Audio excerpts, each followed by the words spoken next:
Hello বন্ধুরা, সবাই কেমন আছেন? আজ নিয়ে আসলাম চাইনিজের সবজি। প্রথমে একটি প্যানে কিছু পরিমাণে জল দিয়ে তার মধ্যে দিয়ে দিব পেঁপে, আলু, গাজর এবং বরবটি। সবজি দিয়ে হালকা নেড়ে চেড়ে 5 থেকে 6 মিনিট সিদ্ধ করে নিব। 70% সিদ্ধ করে নিব। একটু লক্ষ্য করলে বুঝতে পারবেন। এরপরে দিয়ে দিলাম পরিমাণ মতো লবণ দিয়ে আবার একটু নেড়ে চেড়ে আমার সবজি প্রায় সিদ্ধ হয়ে গিয়েছে। এবার নামিয়ে নিলাম।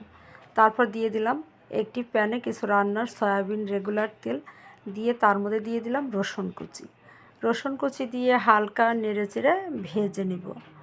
রসুন কুচি ভাজা হয়ে গিয়েছে। এবারে দিয়ে দেবো পেঁয়াজ কুচি, কিউ করে পেঁয়াজ কাটা হয়েছে, পেঁয়াজ দিয়ে দিলাম।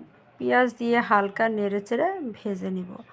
তারপরে দিয়ে দিব কাঁচামরিচ ফালি এবং কিছু ক্যাপসিকাম দিয়ে হালকা নেড়ে চেড়ে একটু এপিট-ওপিট ভেজে নেব।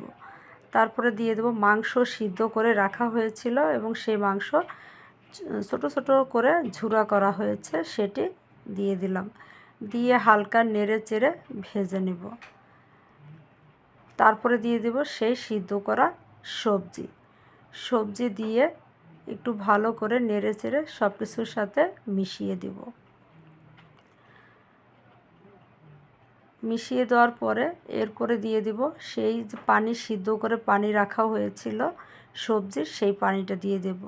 এরপরে দিয়ে দিলাম একটি বাটিতে করে 4 টেবিল চামচ টমেটো সস এবং সয়া সস আর 4 টেবিল চামচ কর্নফ্লাওয়ার গুলে রেখেছিলাম, সেটা দিয়ে দিলাম। এবার পরিবেশনের পালা। যদি ভিডিওটি ভালো লাগে অবশ্যই লাইক, শেয়ার, কমেন্টস করতে ভুলবেন না। এই সবজি রান্না করতে বেশি সময় লাগে না, কিন্তু সবজিটা অনেক টেস্টি হয়। ধন্যবাদ।